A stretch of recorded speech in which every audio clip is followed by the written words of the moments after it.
me? Yes, I can still Oh, see some yes coming. Yeah. Daria is recording the video now, and I think Dasha will need to also silence pretty much everyone who is joining us at the moment, because we'll tell about the rules for the streaming. That's happening in a very unusual regime right now. The devices and the equipment turned out to be much more capricious than we expected, simply because we were doing the streamings in a very friendly and in a very nice manner before that.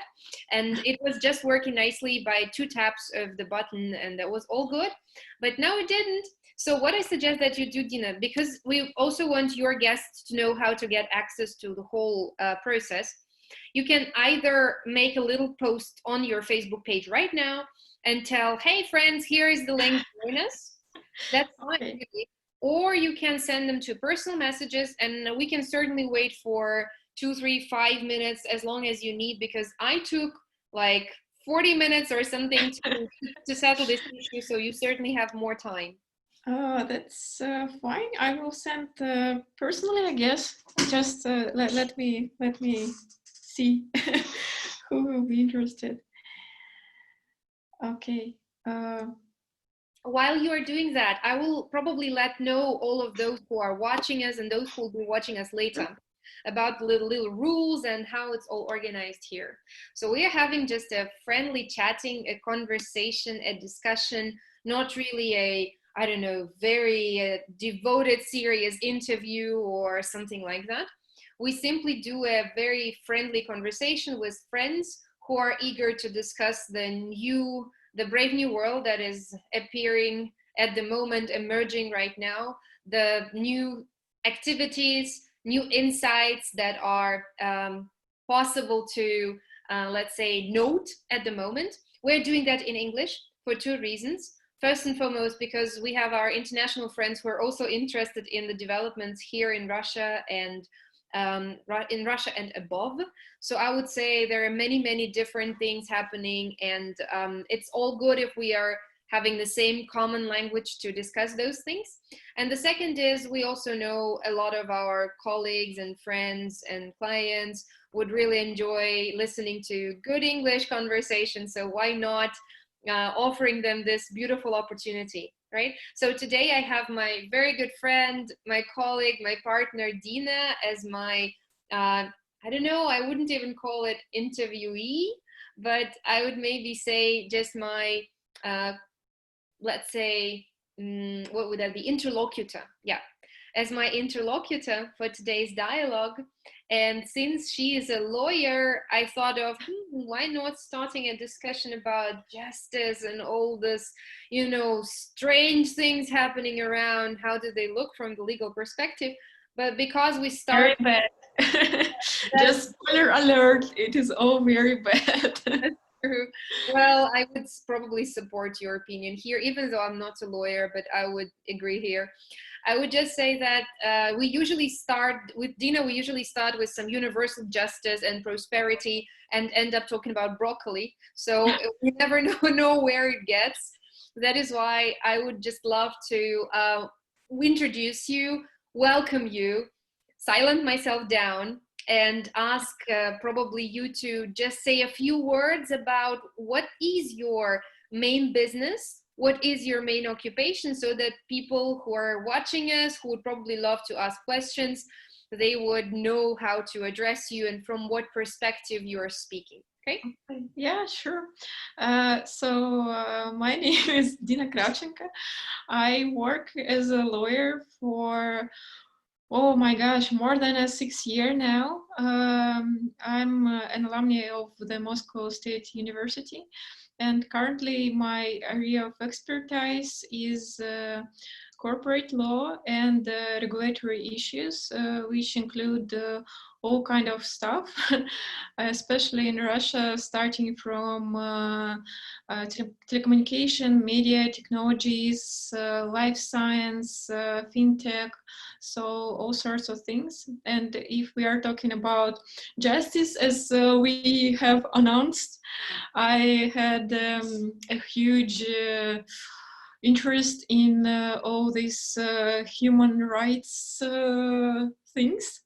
All things related to that, and even thought that I would go there, that I will be an activist of some kind for some time, but life decided differently. So yeah, I'm a corporate lawyer, like on a completely other side of the spectrum. Or you decided differently. Maybe not necessarily life decided differently, but you decided differently. Yeah, I think that's kind of a very difficult task, and I think that people who actually do this work are very, like, they're not saints, but they are working hard to become somebody very saint-like. So yeah, not me. But I love research. I love all kinds of different stuff. As Christina knows, I have, like, I don't know, 100 channels on the Telegram, and tons of factoids, yeah, from all the different spheres. So I hope it will help me to, I don't know, to answer my question. Yes, something like that. All right. So, Dina, that is amazing because you have announced so many spheres where you work, and just as a person who also works with many different spheres, and as a person who loves reading the content of your Telegram channels that you advise, I would like to ask you, do you actually go deep there into every area where you work? Like if you're going for fintech, do you need to actually research a lot about fintech to understand how it all works for their legal documents? Or you are pretty much doing a similar type of activity for all different markets? No, you need to do your research, that's for sure. And it is like said that it's the best if you come from the industry and then obtain like legal education, because then you have a really in-depth knowledge of how it all actually works, and then just polish it off with some legal education on top of that. But if you, just, 5 years, 6 years, whatever. And but I'm starting differently, and anytime you need to do some legal advice, you need to understand how it works, and that's why I'm not very big into technology right now, like all this TMT, telecommunication media technology, because we kind of divided this work in our firm, and now I can focus on other issues. And like if you want to become a really good lawyer, you need to understand how it all works in practice, in real life, not only on your laptop. So yeah, and there are like tons of different funny cases where you actually go there and discuss how it works, how it is done, and I see. Yeah. Speaking about how it's all done, I would like just to come back to the idea of the fact that we are all being at the moment recorded. So everyone who is interested in any of the topics that Dina has just announced, you will be able to ask us, myself and Dina, questions during the interview at the moment, during this talk. You will be able to use this chat, which is available at your disposal. Please try to write some decent questions there. Don't ask about why we discuss broccoli. That is a decent question, though maybe not very content related, but still go ahead and ask any questions that you find are related to our conversation, or maybe the questions that would divert the conversation into a different direction. During the previous talks, we had a number of questions which were pretty philosophical, I would say, and they made the discussion even more, I would say, intensive and even more deep. So please feel free, and if you're watching this in the recording, feel free to drop your questions onto our Facebook post, and either myself or Dina will try to answer them. Well, at least I'll do my best to pass it on to Dina. If she doesn't get I would say she doesn't sink under the tons of documents that are falling on top of her head at the moment. I'm sure it's happening.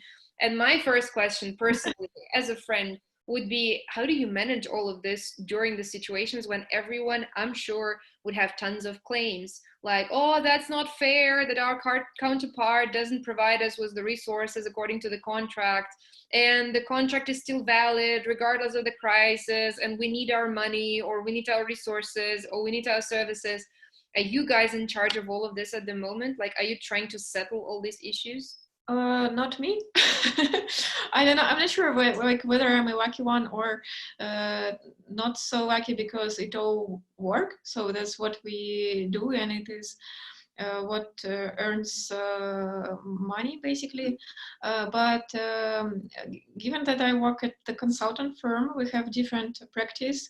For example, like dispute resolution practice, corporate practice, labor practice, commercial, etc. And for sure, my colleagues from commercial practice and from labor practice, especially, they under a huge amount of pressure because there are, yeah, because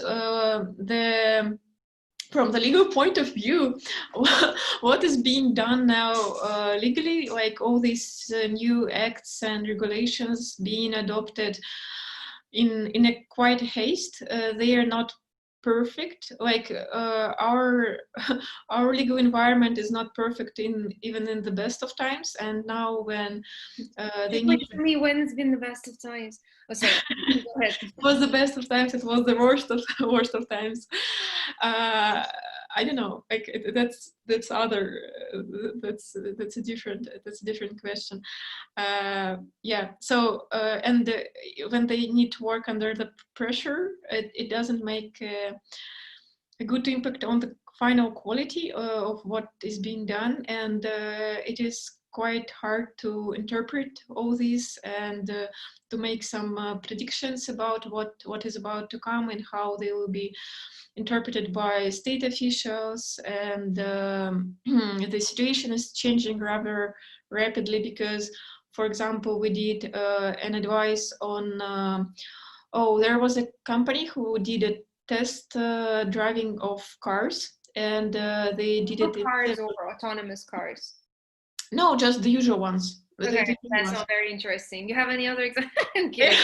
But it gets more interesting. Right, so they did it in several different subjects of Russia, and as you may know or may not know, each subject has the power to adopt their own quarantine regime. So something may be allowed in Moscow, but may not be allowed in St. Petersburg, or be allowed in Perm, or etc., etc. So everybody has a discretion to decide on their own how strict they want to be. And it was kind of funny, because we need to make like several chapters that here you can do that and you need to do that, and here you cannot do anything at all with your cars, and there you can, but you need to obtain a permission. And we did this advice in like 2 days, which is quite pressuring. And a week later it was not valid anymore. And we are told that it's a time of huge pressure on everybody, because in some practices the workload is more, because all these claims and issues, and there is unresolved matters. And on the other hand, we do not see like new companies coming to the Russian market, like huge IPOs being introduced, or like new products being released, unless it's some kind of medical device or something like that. So, or drug. Yeah, so it's very unbalanced, and we are being told that now the value is even more important. Like, you need to be more pro-client, you need to be more proactive, you need to deliver what they want, and it's the situation is hard. We all under a huge amount of pressure just from being in the situation as it is, and I'm kind of grateful that I have my job and it is all fine, like keeping fingers crossed for that. But it's more demanding than maybe like I don't know, in the end of the previous year, both from the psychological point of view and from what is actually required. Like, I don't know, every client, every legal head of legal for now receives like tons of emails about like news alerts and etc. And it's very hard for them not to drown in this information. And if you need to stand out, you need to deliver something that is like super helpful. Like if you were good before, you need to be like super awesome now to actually survive. Is it very possible that we can be speaking that nowadays what we are facing is not exactly the crisis of criteria? So we've just said the criteria, it's not clear. How do we judge this or that? It's all unpredictable. In every subject of the Russian Federation is going to be at the discretion of the local authorities. You never know if what you're advising today will be even legal tomorrow. Yeah. Like the criteria is really not clear. Like some of the laws are being passed, like there is a crazy printing machine happening or being switched on. Or in the other cases, it all stays at the discretion of some, I don't know, Supreme Court authorities or something like that. But now, is it really not anymore the question of legality and fairness and, I don't know, general concept of something being legal or not legal? Is it more a question of time now? Like the quicker you pass on a certain, I don't know, activity, action, the easier it is to just say, what's done is done. Sorry, that's it. We didn't know that the regulation was coming in power or something like that. I think it depends on the country, maybe. Like you're saying that it is possible for the businesses to just release something and do something like right away and just hope that it slips under the carpet of, I don't know, state government. Yeah, I'm not sure because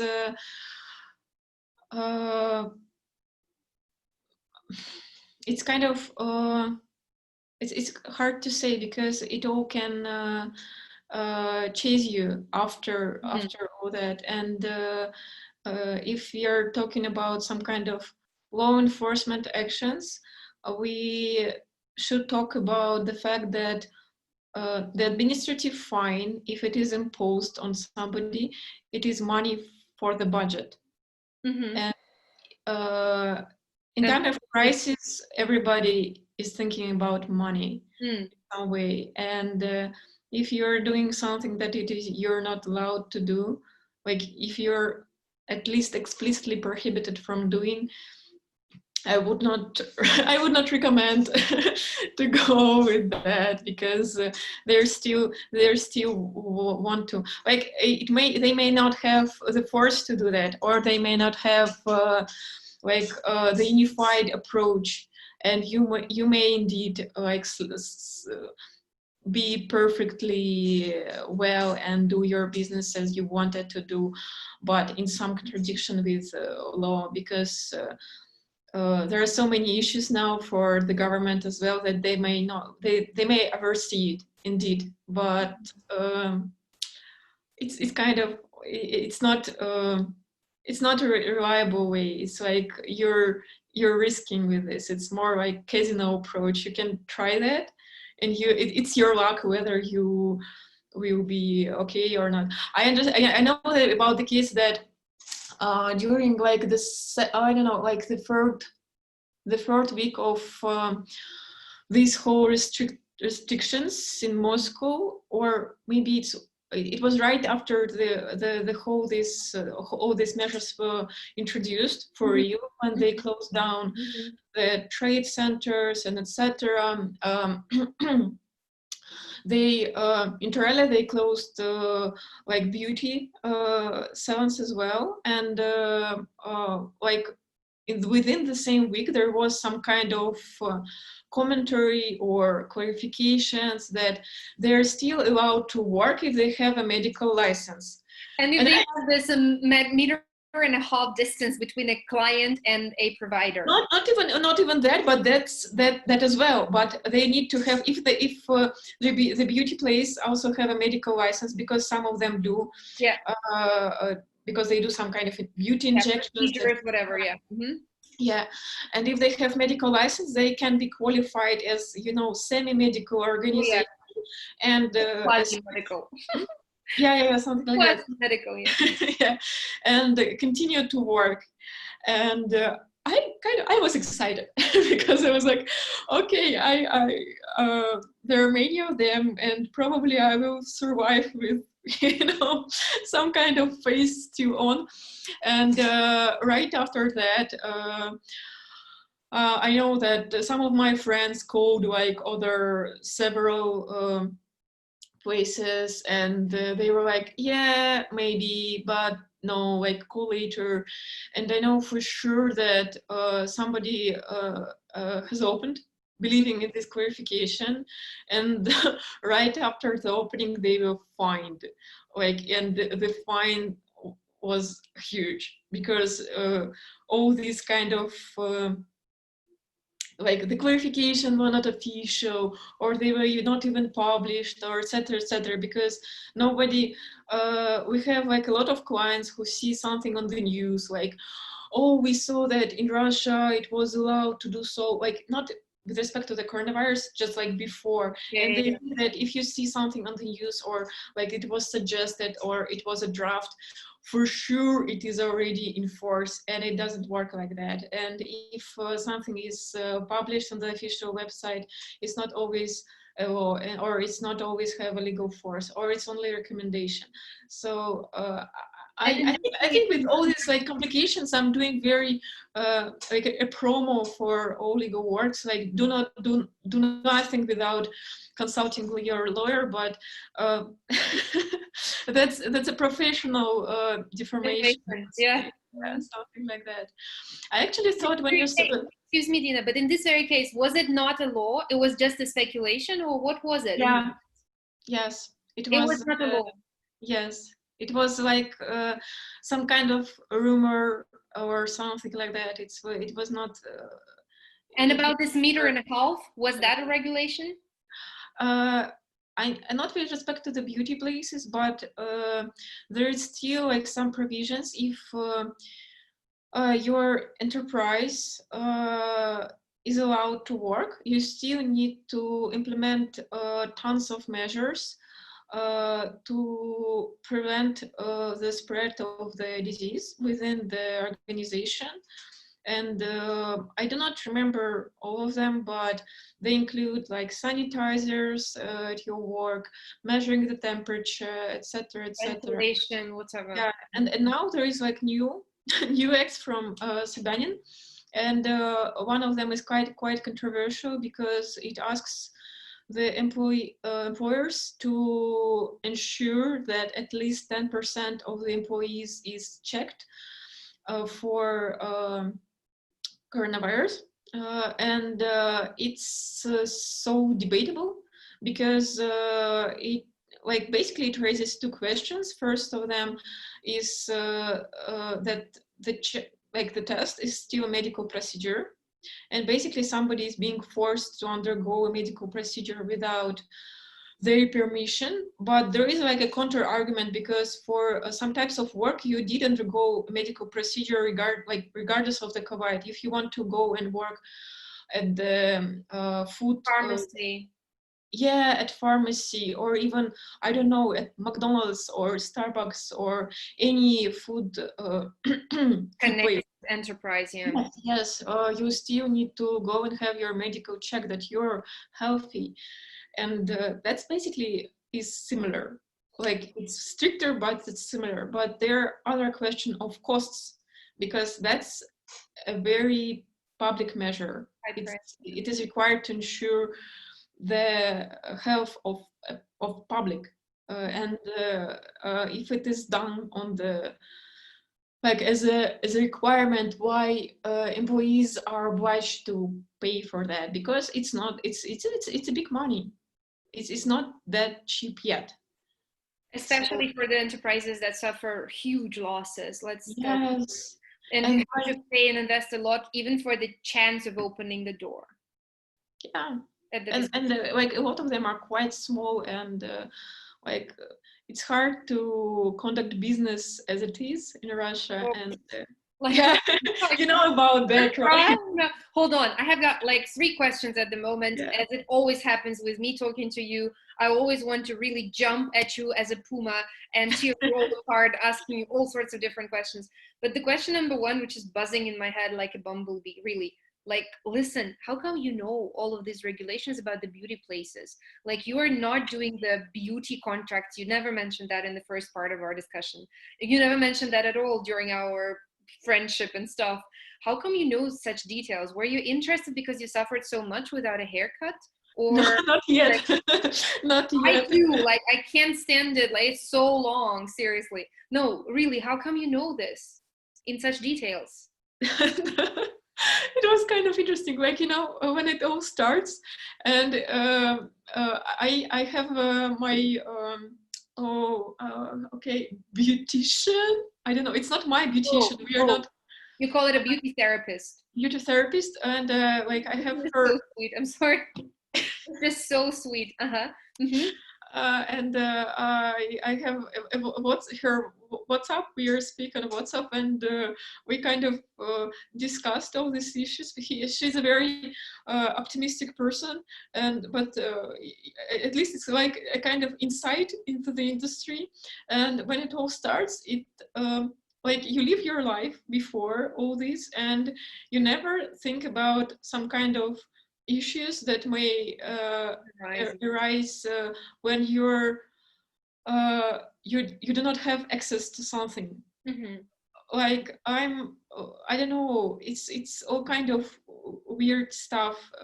I know that there could be a real problem for people, like somebody cannot get their medicines in time, and that's a huge issue because all these supply chains are suffering now, and the terms of contracts being breached, and you cannot like the import export is restricted. So like it's more problematic for people who have a real problem.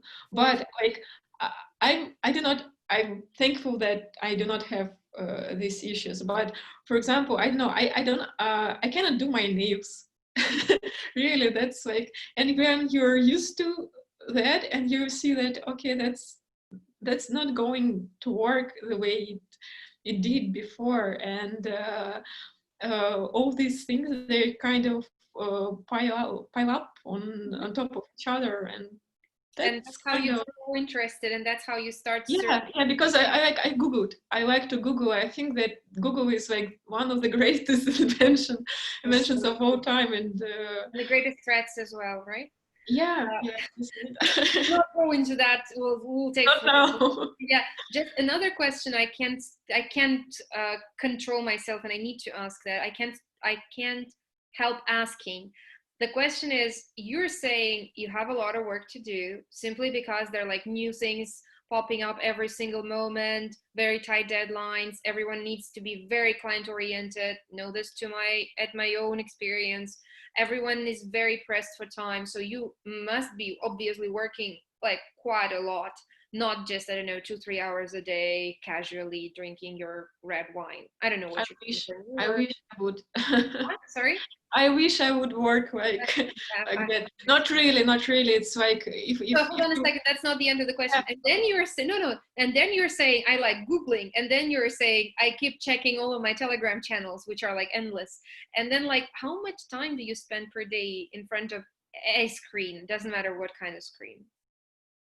Oh, that's a good question, because it's kind of.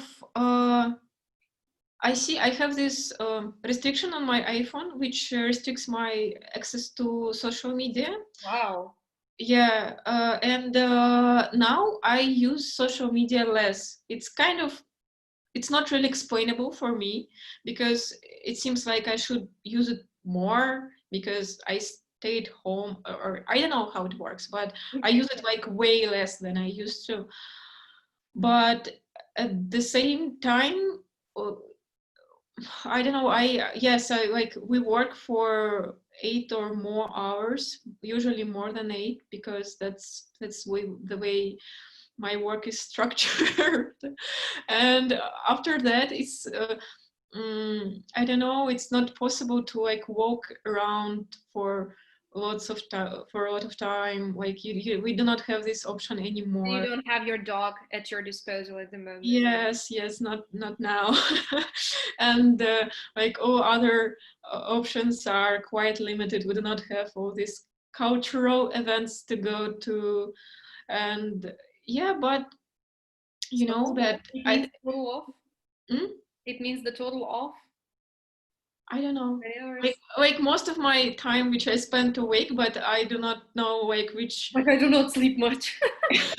No, actually, I sleep more than before.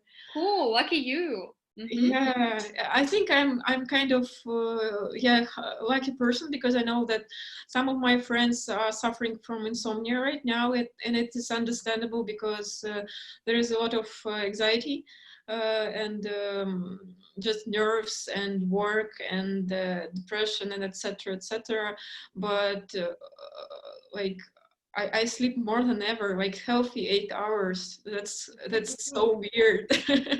That's super good. It means that probably your if you don't suffer from all these sorts of insomnia or sleeping disorders, and if you're saying you're limiting your time over your phone screen, I have an assumption that most likely your business day is well organized. And here will be my third question, but all right. I have a hypothesis why your mobile phone screen is not as often used as before.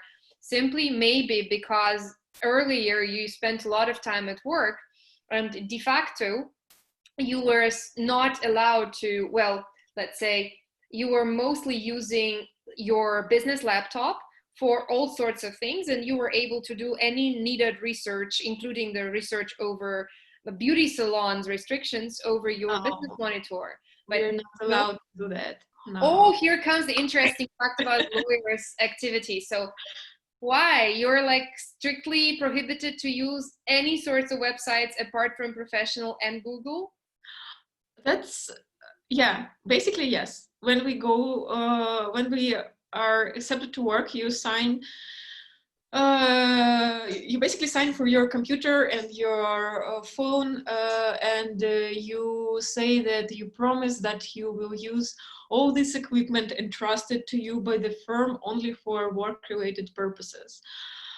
At the same time, and like our IT department has access to all that, and supposedly they can see what we are doing. I'm not sure. The big brothers from the IT department.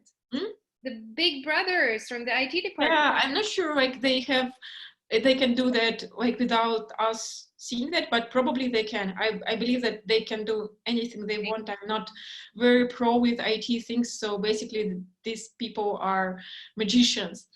Yeah, but at the same time, because I have such a diverse line of work,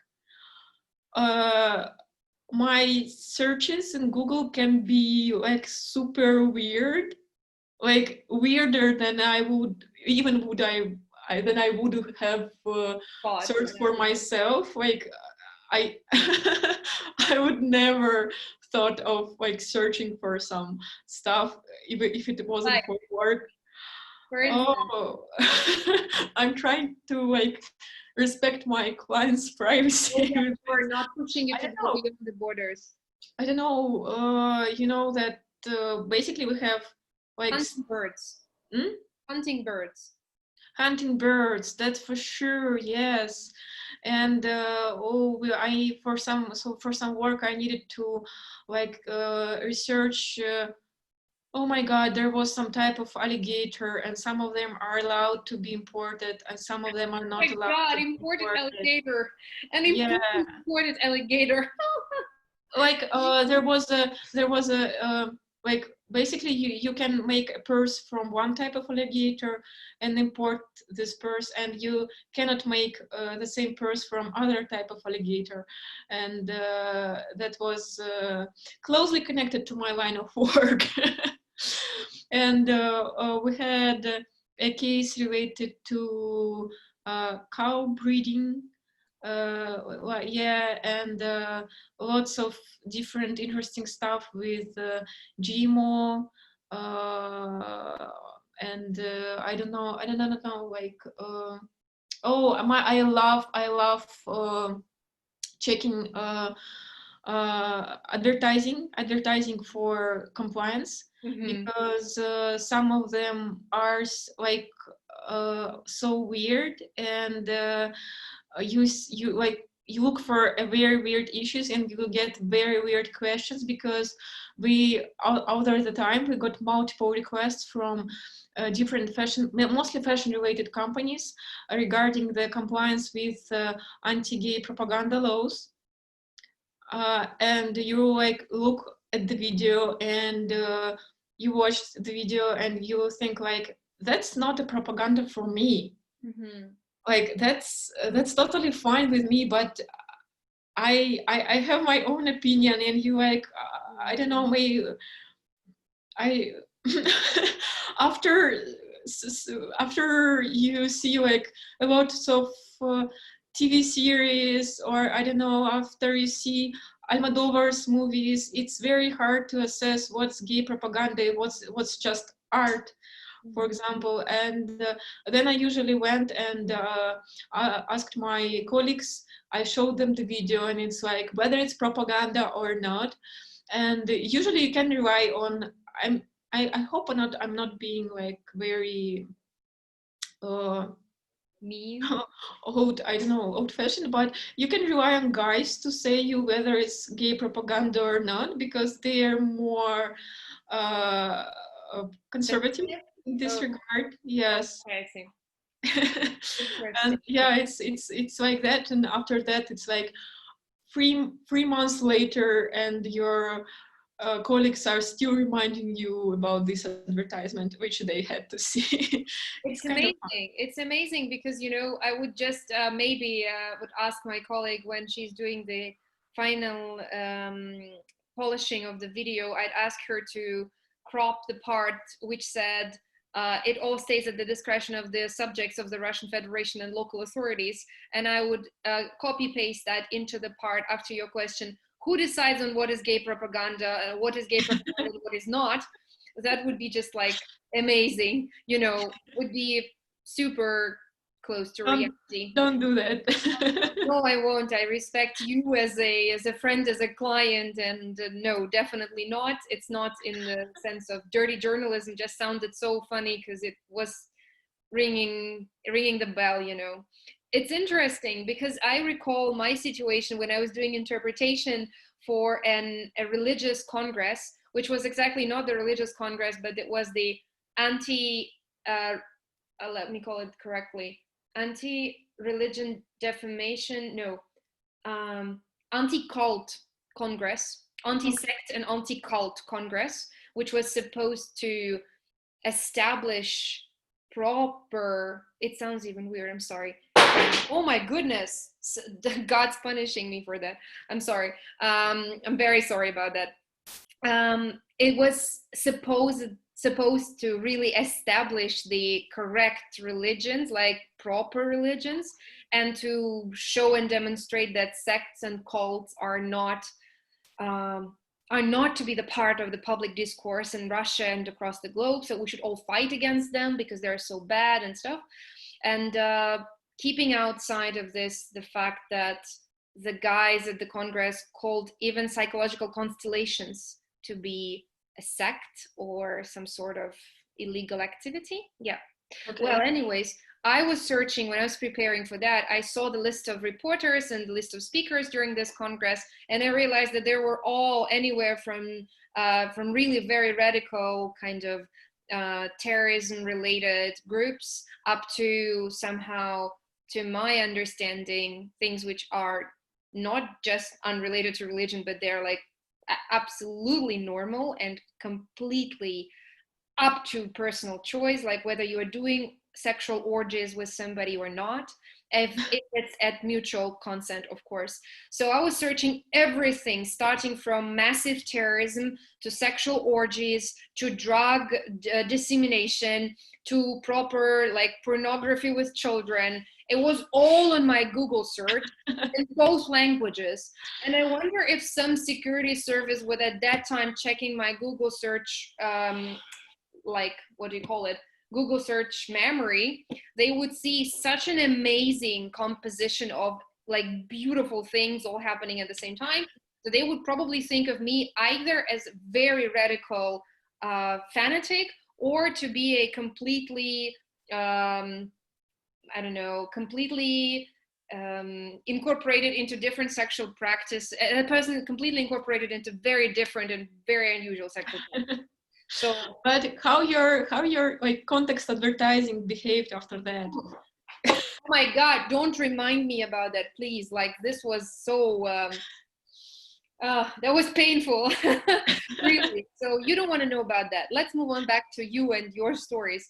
Because to me, the see you later alligator story is just, it deserves special attention. So you're saying that you're completely like sticking to this regulation of respecting the rights to use the devices according to the needs of your project. So you do need to only use the devices and the equipment that the company gives to you, probably the computers and all the rest, for the purposes of your business. But tell me now, how do you survive at the moment? Like, do you have your business laptop with you? How's it all organized? Do you close the curtains every time you open the laptop? Do you ask your partner to just, wait, hold on a second, I'm discussing a super sensitive issue about alligators, so could you please wait for 5 minutes? That's actually a good question, because all different stuff just comes up to my mind. Like, first of all, you know that like in our firm we have like an office room, and there are 4 people sitting there, and 2 people are sitting closer to the door, and 2 people are sitting closer to the window. And it is usually regarded that people who are sitting closer to the door, they're more junior than people who are sitting more to the window. Is it like in the wagon and the train? Someone's sitting closer to the toilet. No, there is a security reason for that. Oh, okay, I see. Because if somebody goes near the door, you can see the computer screens of people who are sitting closer to the door. And it is assumed that if you are a junior, you shouldn't have any like top secret stuff. And if you have some stuff on your computer, like everybody can go and check what you're actually doing, because the only thing that you should be doing is work. And if you are more senior, then you have like more discretion over what you consider to be your work. No, but again, like it's more about like secrecy, that you have your right to privacy. But come on, aren't you guys are all members of one company? Even if you open the top secret documents of the client, what stays in the company stays in the company. Like, basically yes, but at the same time, I think there is a certain like entitlement, maybe, like there you have some you have more right to that than other like more junior specialists. And at the same time, there could be cases where do you know the concept of Chinese wall? Like, I know the Chinese wall, maybe I don't know the concept. Okay, go ahead. That's when 2 teams from one firm have to work like over the same for the competing parties, or on other parts of the deal, and they need to have this kind of Chinese wall erected, so no information should pass between them, etc., etc. So like they should act as they would have acted if they worked at different firms. Is that even possible that two competing parties could address one in the same company? I don't think that's possible with consulting. Basically, I think that I wouldn't say that it is possible per se, but you can have cases where you did, for example, you have prepared like transactional documentation or due diligence over the company for one company, and the deal did not work out, and then new potential buyer applies to your firm, and you cannot do that. And I think that, or for example, there is a certain company to be purchased and there are several potential buyers, and all of them, like not all of them, but like two of them applied to your firm, and separate teams can work on that, but they need to be separate, so you wouldn't somehow impede the position of one buyer and somehow help the other buyer. So, or for example, if your company is working for the clients who are competing in the same industry. Yeah, gotcha. So, okay, anyway, so basically you're coming, dealing with coming back, and if we are doing like home office, I'm lucky that I have a boyfriend who is from completely other industry, so we do not have the issue of me just spilling corporate secrets all over the apartment. And when like Mrs. Smith.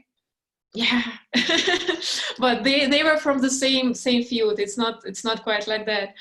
And that's what I'm saying. So it's not the case of Mr. Yes. But I heard of the case. In fact, we discussed it with my friends that who are also lawyers, because there was a family once upon a time. There was a family, and the wife and the husband worked for, I do not remember exactly, but I think they work for either competing firms or for like the client and the customer or something like that, or for the firms that were about to merge, or like there was some kind of conflict of interest. They helped to do the merge because they wanted to have family business. I'm not sure, like, but there was a potential for the conflict of interest. Okay. And they wanted to sign up a non-disclosure letter saying basically that if there is some kind of information spill, this information to this competitor, this spill will be because of one of the spouses. Like, yes. Like you're living together, you have like the most opportunity to exchange information, and the default, if something happens, this is your fault. You have the capacity to exchange information and bacteria. Okay, and it's all your fault. Okay. Yeah, so, and I think that they at the end they decided that it's not legal to make this assumption in an agreement, like in binding agreement, that if there is something disclosed unlawfully, then you are blamed and you get to pay all the damages. So I think that they decided that it's not possible, and but I think that it may cause like a lot of complications when you live like now, because you have this home office situation, and it's hard to coordinate the conference calls, and it's hard to, I don't know, keep all things orderly, and it's if there was some kind of conflict of interest within the family, it would be like super hard to keep all things ethical and confidential. No, but at the same time, like I'm still thinking of this new concept of fairness and of the in this particular field especially since we've discussed quite a lot the way your practice works, and you have, I don't know, maybe 5 or 6 times mentioned the word security, 6 times mentioned the word privacy, 7 times mentioned the word respect the boundaries of the client, etc. No, I'm not making fun of this. I'm just trying to say that in fact these are all very important issues to you. And now basically what's happening is you are staying at home, working from home, using the business laptop, the corporate laptop. Yeah, yes. okay. It's out of office, and from what I know, it's frowned upon when someone is taking the computer out of office, like on a regular basis in some companies. And then you are using your personal mobile phone, which so many people believe is listening to you and to everything you're saying, and etc., etc. You've got several other devices at home from your boyfriend, or like other devices that you're using. They can be smart. Sometimes I think these devices are smarter than some people, like literally. And they can all be whatever, connected, listening, recording. And even if you have no, I don't know, whatever, bad idea behind that, you're not trying to reveal the information on purpose, somehow something may happen. So are we at all speaking about the possibility to keep it all private and secure in case we're working in such strange condition, in such strange situation? I think that it is about making your best effort. Because when it comes to work, basically the only requirement is that you use your work laptop for and work phone for working, and you should not use your personal equipment for work at all. I'm at fault here because I call my clients from my usual phone, not from my work given phone. Why? Not from my we have work laptop and work phone, but I mostly do not use my work phone because I'm not comfortable with the model, and just okay. So you are a little cheater. Yeah, a little bit, but I still use only my work laptop for work, and my personal computer for my personal stuff. And obviously we feel like everything is connected right now, and every device is listening to what is being said, and they all interchange information between each other. And but there is something that first of all is not completely scientifically proven, because I believe with all my heart that the iPhone and everything is listening and recording and in some way transferring the information, because there is no way I would get some advertising without some kind of communication.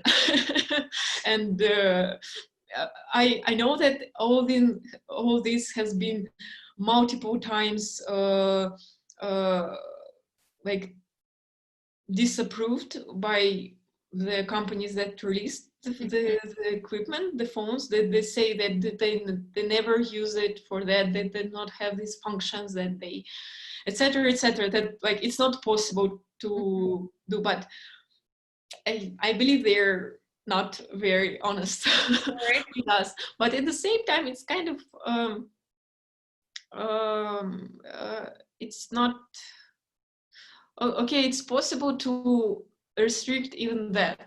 I know that in banks the security is higher, and in some all organizations should have their own level of security, and if it's super high, obviously you wouldn't work from home office. You would go. Wouldn't you? That's my question. Yeah. Wouldn't you, even now?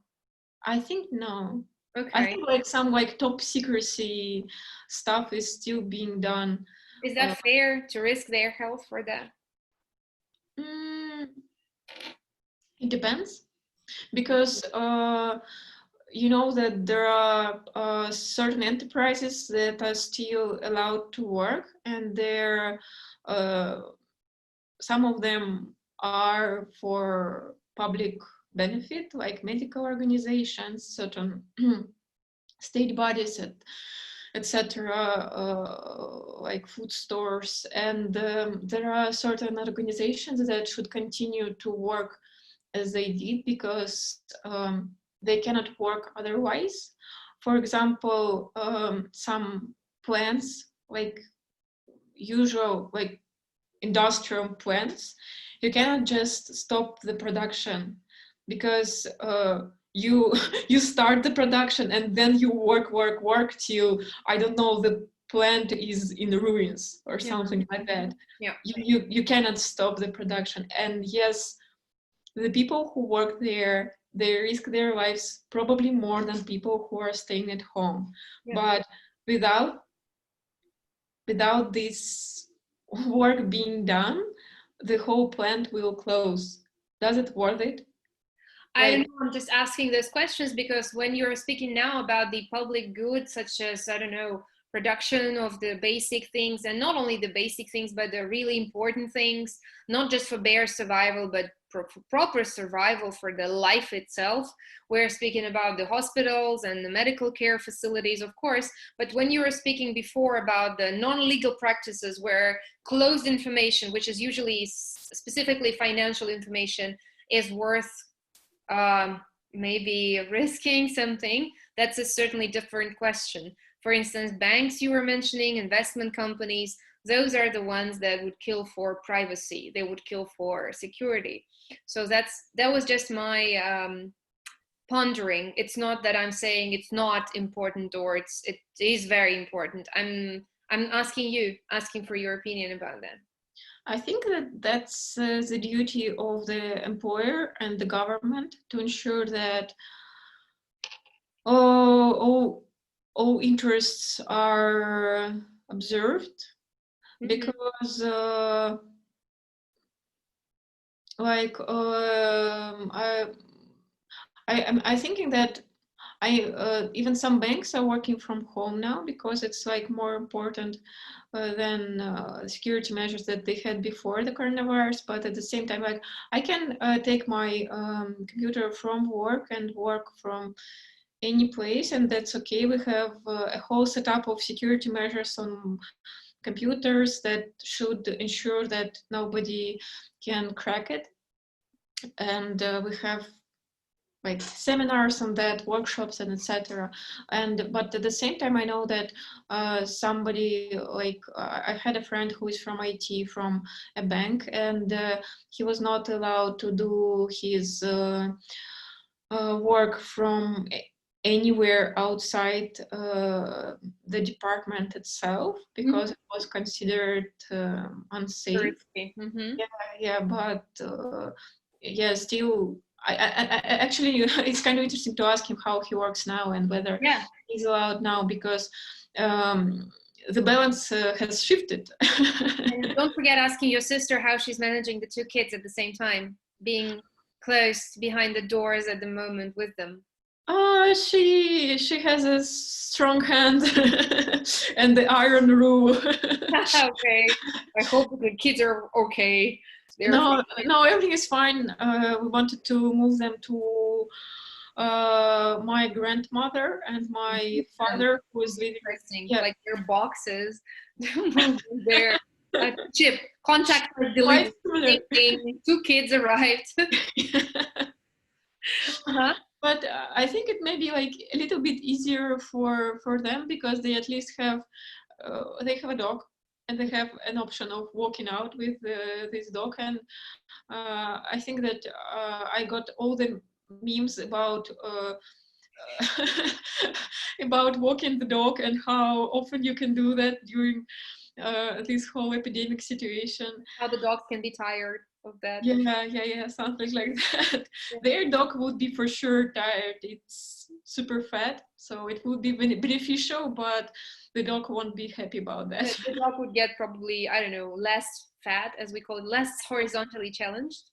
Dina, I was just wondering if I could interrupt you for a second to say, all of the people who are watching right now, I see there are several people watching and doing that at the moment, and that's actually a pretty nice company, because we have unfortunately fucked up. I have fucked up the situation with the technology cracking. We have used plan E instead of plan B, C, and D. Well, it does work, but still, for some reason, I guess the problem is on Zoom's side. I honestly trust that because it worked perfectly well before, and nothing prevented us from entering online. But still, all the guys who are with us right now, luckily, and thank you very much for that, for supporting us, and all of those who would be watching us later, don't forget, you can always ask us questions. What we're doing at the moment is we are getting closer, probably somehow slowly getting closer to the end of the discussion. So if you have any questions, feel free to jump and bring your questions in, bring your questions to the table, to the virtual table, to the home office table, whatever table you have, coffee table. Please type them down here onto our mutual chat, whether in English or in Russian. That should be perfectly fine, because my colleague is also staying with us and helping us to either interpret that if needed, or she will sort them out if there are too many. So don't you worry, go ahead and jump in with your questions. The colleague of mine is tracking the basic thread of thought of our discussion. So she's posting some small questions / bullet points of where we are dwelling to. So don't hesitate and jump in with your questions. And shall you have none, please feel free to ask them later during our post online, let's say post online streaming, let's put it this way, asynchronic streaming, or feel free to write your questions under the post. That should be also fine. So question, I will be again dwelling closer to moving us to the end of the story, even though it was extremely exciting.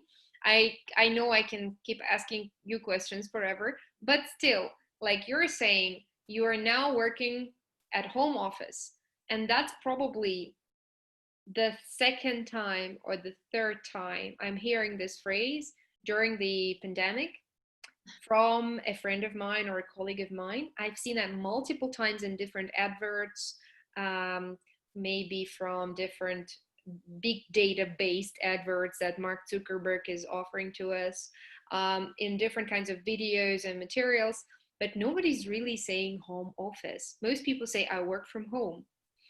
Does it mean that you have like something very special at home, like a separate corner with the I don't know, a table which says do not enter, warning, dangerous? Or I don't know, a special 2 laptops with a monitor for all sorts of software for legal services? Or I don't know, again, a black screen for protecting anyone, meaning your boyfriend, from seeing something on the screen. How is that exactly working? Huh? Something about alligators, to see some secret about alligators on my computer. Exactly, seeing something about alligators, exactly. From that point of view, it's kind of less comfortable to work from home than from the office, because in the office you're pretty set up, because we usually have 2 screens. It's more comfortable for. Why so? Like basically we have a lot of documents and you need to review them very carefully, and there is your emails, there is your thousands of documents, there is Google, there is legal applications with the legal acts and etc. etc. So it's more convenient just to put them on the different screens and work right here. And obviously you have your printer, your scanner, your corporate secretary, your colleagues, I don't know, your cooler where you Sounds like your colleagues are your tools, really. Your secretary, your printer, your colleagues. And no, but it makes it more convenient. And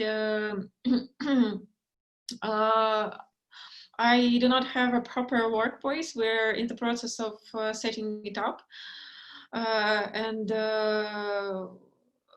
like I'm perfectly comfortable, not perfectly, but I'm okay with working from coffee table, but my boyfriend is not comfortable with seeing me work like this. He's like, you will hurt your spine, it's not comfortable, let's do something that will be more proper. And it appears that it's not that comfortable to work just with the computer, with laptop, and there is some issues with working with your colleagues over Zoom or Skype, or just calling them, because it seems like it is important to see people in person. It appears so. So many people have cited like now in the same with you. Mm-hmm. Yeah, because it's still easier to make a contact with the person when you see them personally, face to face, when you can talk with them in person. Hug them. And I think that you have sent me some article about the fact that it is way harder to work through Zoom, because it's harder to interpret social cues and you need to stay focused all the time. And yeah, it is possible to be done. And for many people, I know it's more comfortable to work from home. And I know that I save so much time working from home. And there is like a whole lot of different I don't know, social implications, because like social and ecological and economical applications, etc. Because if you can work as well as you do anywhere, you may like rent a place somewhere cheaper than Moscow, and or I don't know, in a better climate, or you may. That's true. I think about that. Mm-hmm. Or you may avoid using all this public or personal transportation going to work and from home work, and make our environment better with all these jokes about climate getting better with everything closing. I don't think that's a joke, to tell you the truth. Climate will get better, definitely, because it's climate, it's systemic. But the general pollution, it's the same. Yeah, it's the same. I guess it won't make a huge impact on that. Oh, it's temporarily, of course. I mean, it's just temporarily getting a little greener. As soon as you switch on the factories again, and it will get back to what it was. Yeah. Yeah. So, etc. But it still it can make somebody's life way easier. But at the same time, we are not in this, like, it's necessary to have some personal space for yourself, and not even like proper home office with, I don't know, personal library, several screens, and everything. A virtual background with personal. Yes, but just some kind of personal space. And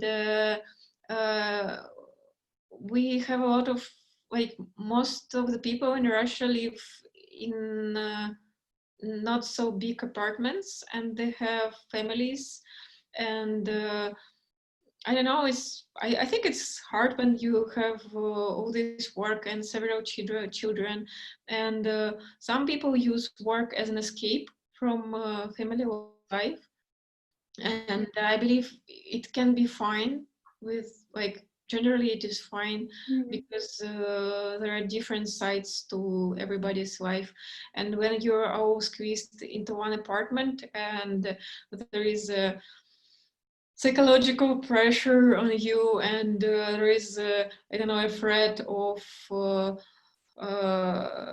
people losing jobs and etc., it can be way more difficult. So I had a huge discussion with one of my friends.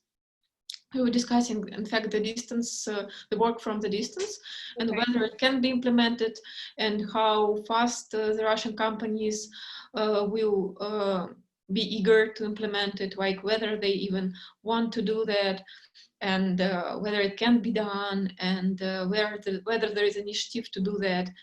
And like, why are they not doing that? Maybe because they're just very old-fashioned and conservative, and that's just Russia. and it's so more efficient to work from home, but it is not for everybody. Or for somebody, yes, and I believe that somebody after this whole crisis will calculate the costs and probably make somebody still work from home and make the whole business process more efficient. But at the same time, I think that the people will realize that the work from distance is not such a dream as it seemed to. Or it's not so bad and so, I would say, marginal, because too many who work from home still, to tell you the truth, and here my pain comes out of me very easily, and so many people still believe it's just a matter of poverty. So you guys have no money to rent an office. Oh, poor little startup, that's so sad. I so much sympathize with you. Or you would think that, oh, it's just a matter of people who do not treat their job seriously, because if they had treated their job seriously, they would definitely go and find some space to work at, because who would ever consider working from home? Whoa, come on. So I'm sorry. Yeah, continue. That's an issue. I see that's an issue for you. Yep.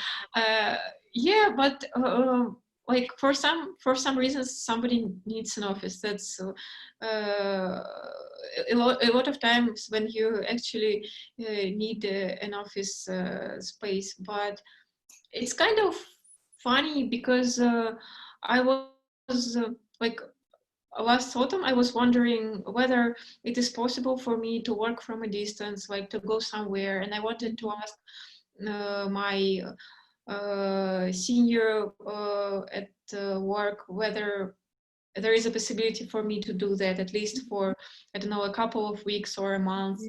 And we were discussing that it is rather hard for like back office to work from a distance, like for financial department, because they're more conservative, laid back guys, and we switched on to the distance work like during that, the week. Just like that, it's possible. Yeah, so Greta was also saying, how about limiting transportation? And everybody's like, impossible.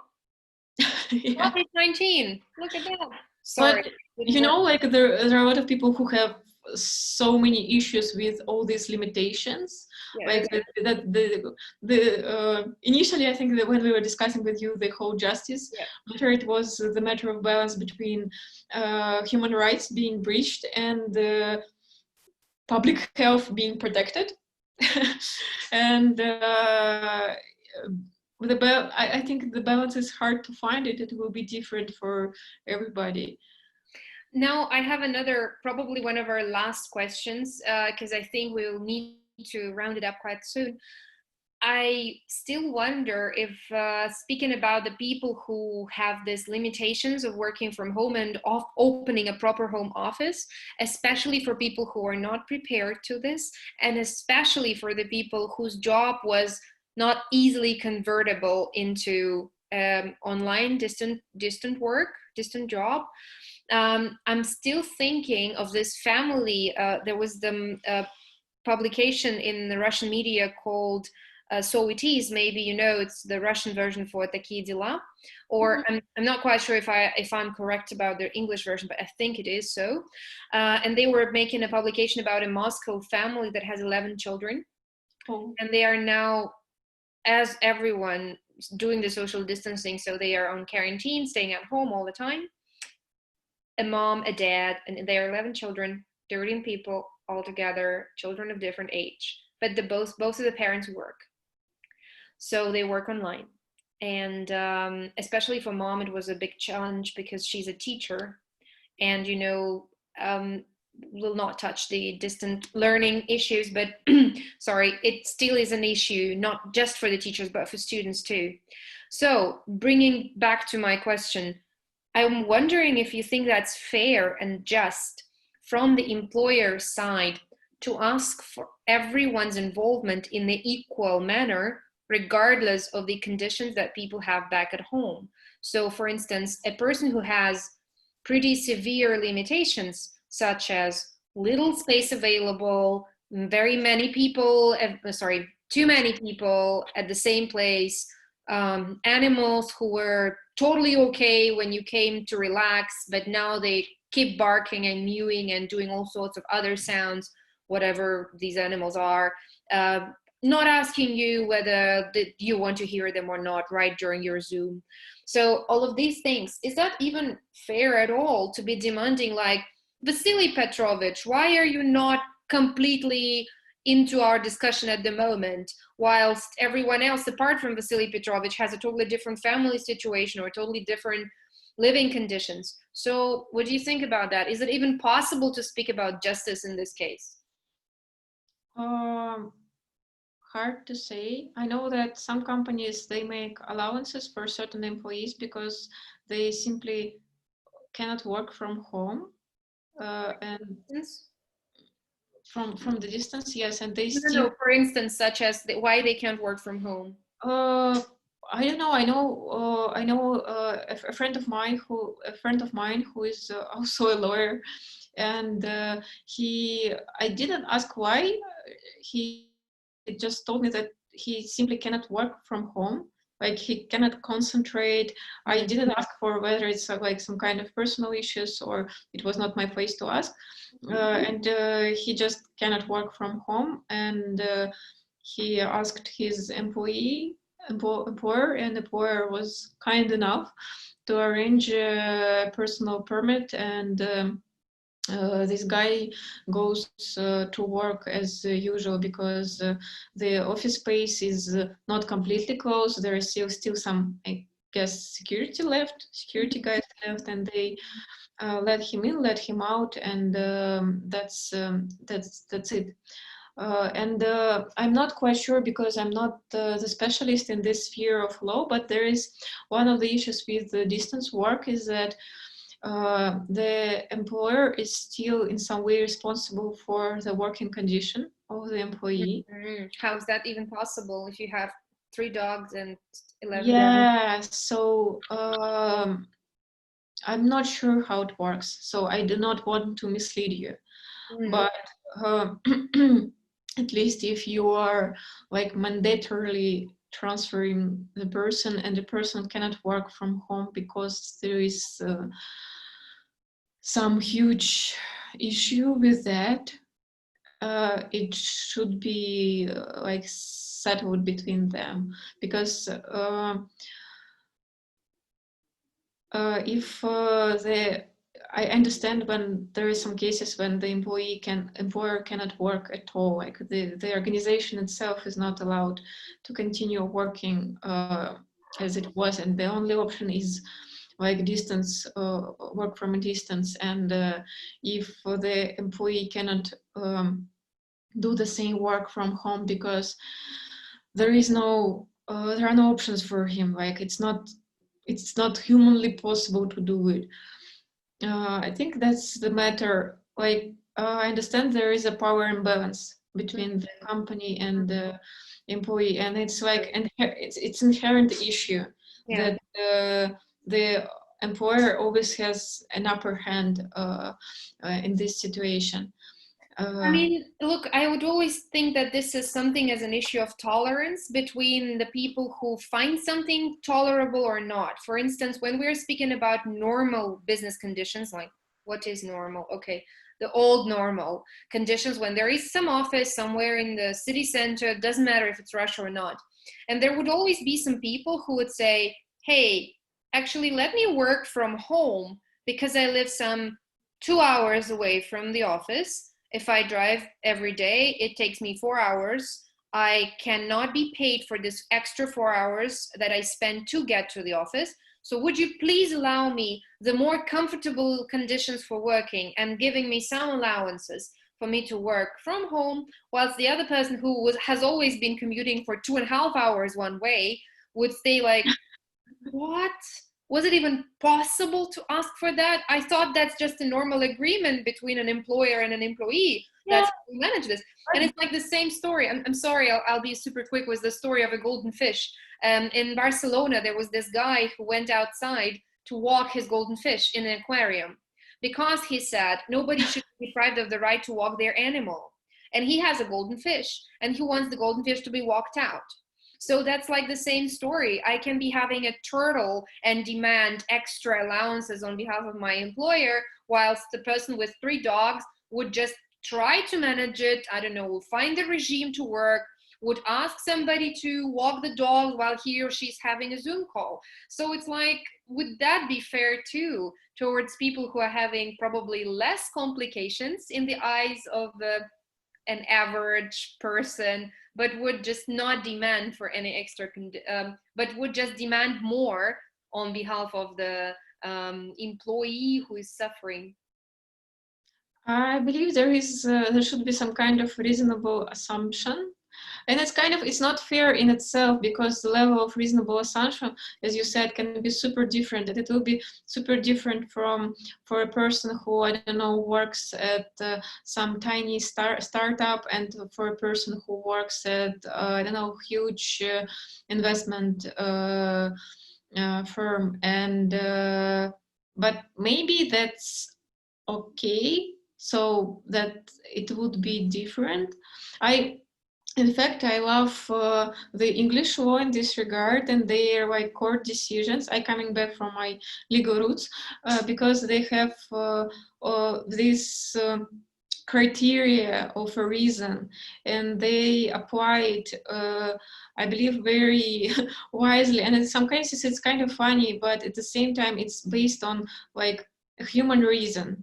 And if it is balanced, it can be very beneficial for resolving specific situation. There was a case, I think it was kind of, basically the London is considered like a capital of divorces. Oh, seriously? Yes, because like it is said that the courts there are the best for divorce. And I've read some court case when like the couple, they concluded a marriage contract, and basically it was okay at the moment when they concluded it, but then the situation has changed, and the husband grew very, very, very rich. And when they divorced, the wife claimed the Half of this. yeah. She claimed that she was not aware of all his riches and money and enterprises, and that she spent all her life raising their children and helping him with his work, and etc., etc. And basically, the idea of the court decision was that, okay, you had your marriage contract, but it is not fair now. And and if you follow the word of the contract, the letter of the contract as it was, the wife will be without anything. And it is not fair to her, because she's accustomed to a certain level of living. It's not even like, you know, like in Russia, where is a specific person, like part of your income that you should give to your children when you divorce. In the English courts, they decide like, oh, you're accustomed to like visiting, to have a private school and visit a ballet and have a horse, or like 3 horses. Okay, you will have a flat, a bit cheaper private school, and 1 horse, because you're still divorced, but there is still some level of like lifestyle that you're accustomed to, and you should be allowed to keep it because of everything that you have done during the marriage, that you have indeed contributed. So they follow not the, maybe it was not the best of the case, or I do not remember all the grounds, but still I believe that when something is decided, you should look into the situation, that there is no universal solution. Interesting. That's extremely interesting. Like, I would never thought of some democratic court to rule out the written contract for the sake of accustoming it to whatever different conditions. Because to me, as a person married to the man with the German roots, who really sticks to obligations and let's say agreements, I would find this absolutely inappropriate in the eyes of my husband, for instance. He would say like, but you were like big guys, you were over 18, so you concluded the contract and that should be kept until death puts you apart. And but there are conditions, and we had a very... Doesn't matter, like not to him. And I think that's part of our argument in the worldviews, because I keep saying, look, we've changed so much after like 5 years. What we've discussed is not valid anymore. And it's like, but how do we keep our word now? Like, how do we stay loyal to what we have agreed upon? Is it even fair? Like, I was making my conclusions and judgments honestly and fairly and thinking about the future. Now you're trying to rule out what we have agreed because you're saying you didn't think too much about the future, but that's your fault. Like things like that. So I wouldn't say he's being mean to me, but he's really just a person who follows contract up until the very last point, because it's a contract. It doesn't matter if it's written. We don't have any marriage contract, to tell you the truth, but because it is written or it is said or it's agreed upon or it's a gentleman agreement, he would say what is agreed, what is promised should be kept regardless. But you do know that it is, like, you should know, I think you told me that even this matter is very different across different cultures. Oh, that's true. But I'm speaking about the German culture here. Yeah. No, I'm joking, because of course I'm using the stereotype here. I think that's the culture of the specific person, or the culture of the specific family, or the specific, let's say, community, rather than countries or whatever, nations specificity. I don't really believe that those kind of things are truly universal. Let's put it this way. Well, anyways, Dina, I'll ask you the very last question, and you can give me a super short or super long answer. Depends on you, really, up to you. After that, we'll say goodbye and thanks to our participants who are with us all the time. Question is, I keep wishing the people who I work with during all these days, first of all, I wish them to stay healthy and to stay fit and to take care of themselves, because I think it's important these days to wash hands and all the other parts of their body. But starting from, I don't know, maybe 2 weeks from now, I also give another wish, which I say, I hope you'll stay free after the virus and during the virus as well. So I wish people more freedom in different senses. Is there anything you'd like to wish to everyone who watches us or who will watch us shortly in the future? Freedom is a nice wish, I guess. Oh, it's hard to say, I guess. Create home office, respect the boundaries of your clients. No, I guess connection and communication. It's important to keep your connections and keep building connections with other people, because this whole social distancing thing and working from home and isolation, it can divide people so much, and it can have such a huge impact on our social relation. And I think that the most important thing that we can do to keep ourselves health and sane and maybe even free, if we stay connected. And it's like a side question to the freedom itself, because it's a social matter, and we cannot fight for some social rights without being united, and we cannot be united if we are not connected in the first place. So yeah, I wish that we will like Nokia, connecting people a little to keep our connections and to build some more during and because of these circumstances. I hope it will teach us to protect our freedom and to also be more connected to each other, which is true. I could not agree more. Okay, Dina, I enjoyed it as much as usual, even more, because finally I had a chance to really ask you a little more about your professional activities, because we usually discuss broccoli and whatnot. So I loved it so much. Thank you so much for tolerating technical difficulties. Thanks a lot. Really, I appreciate that. So thank you for inviting me. Hey, absolutely. Is there anything you want to say? You know, just have a nice evening and call your closed ones or Zoom them and stay safe. Yeah, stay safe and sane. That's true. So I hope, Daria, you can switch off the recording and start saving the document, which is the video file and the audio file, and then we'll be able to share it with all of our